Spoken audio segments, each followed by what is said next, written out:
મળતી માહિતી અનુસાર વલસાડ જિલ્લાના અટાર ગામમાં રહેતા 70 વર્ષીય વૃદ્ધ લક્ષુભાઈ બાવાભાઈ આહિર છેલ્લા 24 કલાકથી ગુમ થયા હતા। જો કે વૃદ્ધ ગુમ હોય જેને લઈને સ્થાનિકો દ્વારા પોલીસને જાણ કરવામાં આવતા શોધખોળ હાથ ધરાઈ હતી, જેમાં વૃદ્ધનો મૃતદેહ તેમની જ વાડીમાં રહેલા કૂવામાંથી શંકાસ્પદ હાલતમાં મળી આવતા સમગ્ર પંથકમાં ચકચાર મચી જવા પામી છે।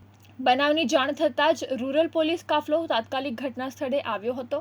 ત્યારબાદ સ્થાનિકોની મદદથી મૃતદેહને બહાર કાઢી પોસ્ટમોર્ટમ અર્થે હોસ્પિટલ ખસેડવામાં આવ્યો હતો।